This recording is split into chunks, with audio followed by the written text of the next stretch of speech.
घर के छोटे से बगीचे में हरे भरे सुंदर फूलों के पौधे गमले में लगे थे।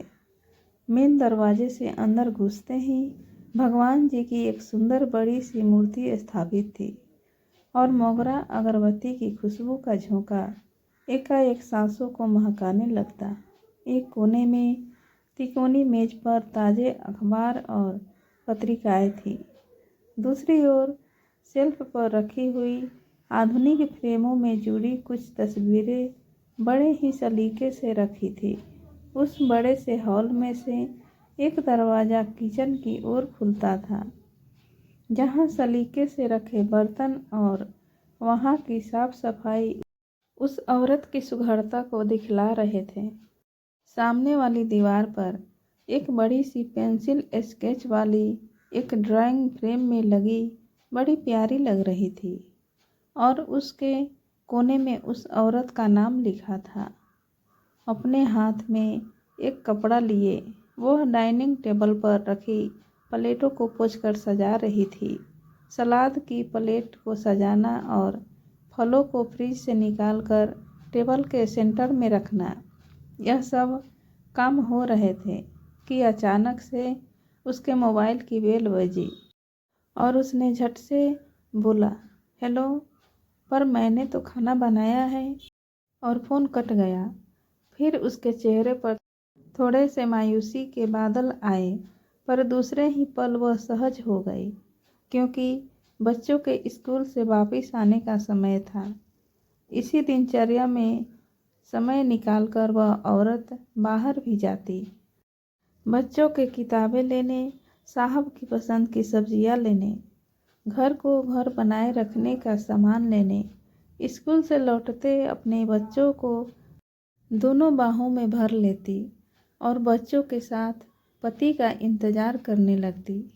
बच्चों की आंखों में अपनी मासूम मांग के पूरे होने की चमक होती कि माँ दिन भर कहीं भी रहे, पर उनके स्कूल से लौटने से पहले उन्हें घर के उसके पसंदीदा खाने के साथ माँ हाजिर मिलनी चाहिए। यही हिदायत पति जी की भी थी। यह सारी दिनचर्या एक घर की रहती ही है आमतौर पर, और हर दूसरी औरत के पूरे दिन की कहानी भी यही रहती है।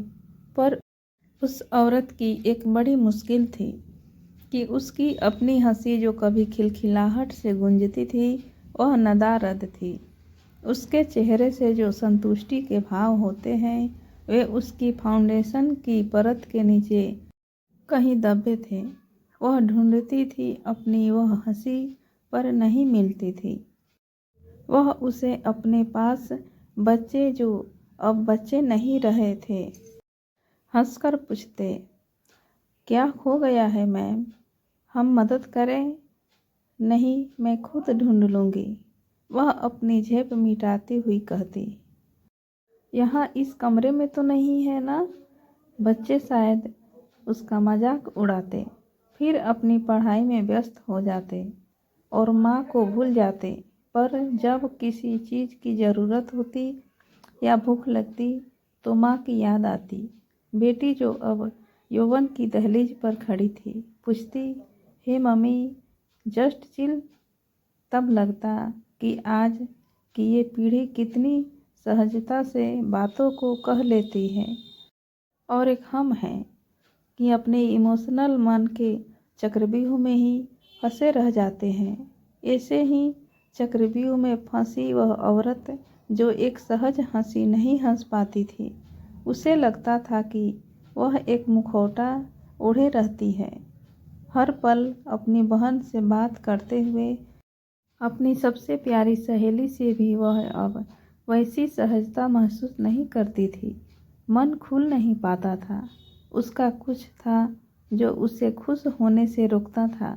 शाम हुई और बच्चे घर से बाहर खेलने निकले तो वह चुपचाप अपने कमरे में गई, साड़ी उतारी और अपने ब्लाउज की दाहिनी बाजू को जरा सा खिसकाया और सामने की टेबल पर रखी मेटनोवेट की स्किन क्रीम को दाहिने कंधे पर दिख रहे गहरे लाल रंग के बड़े से निशान पर मला और वापस ब्लाउज ठीक से पहनकर दोबारा साड़ी ओढ़ ली।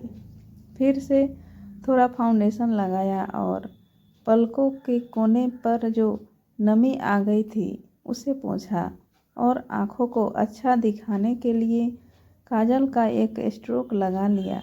फिर से वही गुलाबी रंग की लिपस्टिक लगाई और अपने होठों पर एक मुस्कान को भी सजा लिया।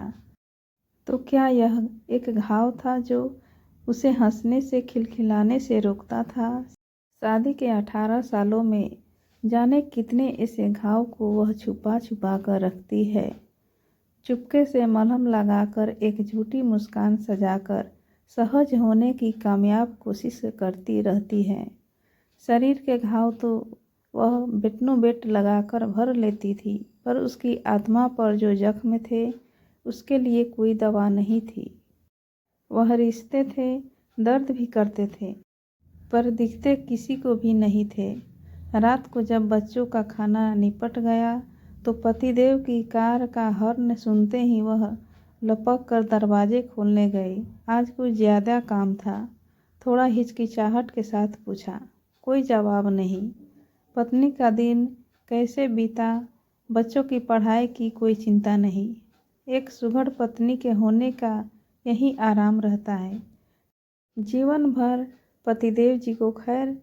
फिर से रात का वह पल आया जब पतिदेव का हाथ उस औरत के शरीर पर चलना शुरू हो गया।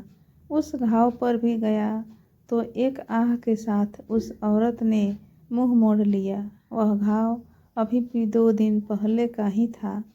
थोड़ी देर में फिर वही खींचातानी।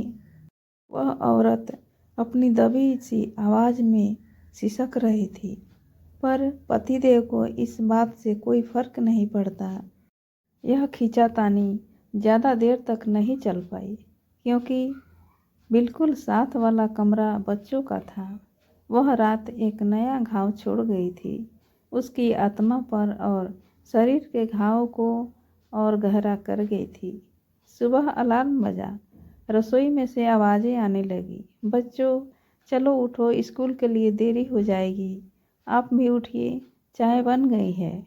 वह औरत एक सुंदर सी साड़ी पहने, धुले लंबे बालों को समेटती, चाय का कप लिए बेडरूम की तरफ चली गई।